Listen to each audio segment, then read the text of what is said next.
7.3 ആഗോളൂ. അതുപോലെ തന്നെ RBIയുടെ കണക്കനുസരിച്ച് 7% ആവുള്ളൂ, 7%. SBIയുടെ കണക്കനുസരിച്ച് 7.5% ആകാൻ സാധ്യതയുണ്ടായിരുന്നുള്ളൂ.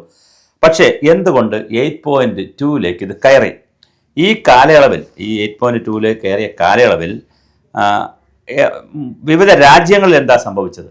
ചൈനയിൽ 4.8 ആണ് കയറിയത്, മലേഷ്യയിൽ 5.8 ആണ് GDP, ഫിലിപ്പൈൻസിൽ 5.5 ആണ്, ഇന്തോനേഷ്യയിൽ 5 ആണ്, ഇന്ത്യയിൽ 8.2 കയറി.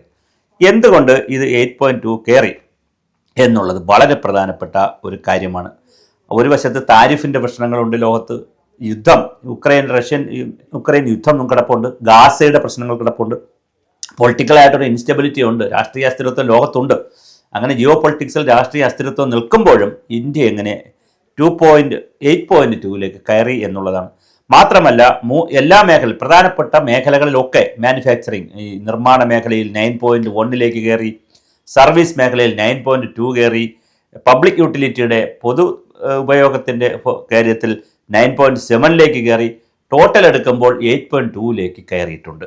ഇത് യഥാർത്ഥത്തിൽ വളരെ വലിയ രീതിയിലാണ് ഇന്ത്യയിൽ ഇത് കയറ്റമുണ്ടായത്. എന്താണ് ഇതിൻ്റെ കാരണങ്ങൾ എന്നും കൂടി നമ്മൾ അന്വേഷിക്കുന്നത് നന്നായിരിക്കും.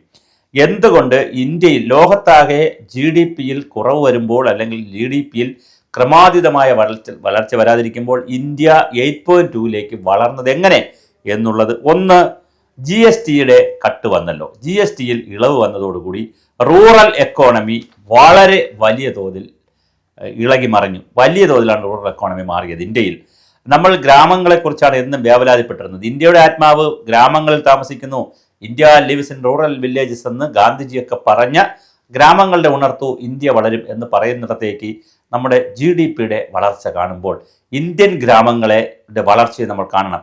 ധാരാളമായി 2 വീലറുകളും അടിസ്ഥാന സൗകര്യങ്ങളും ആവശ്യമുള്ള വാഹന സൗകര്യങ്ങളും ഒക്കെ വ്യാപകമായി ഗ്രാമങ്ങളിൽ ആളുകൾ വാങ്ങാൻ തുടങ്ങിയതിൻ്റെയും കൂടി ഒരു പശ്ചാത്തലമുണ്ട്.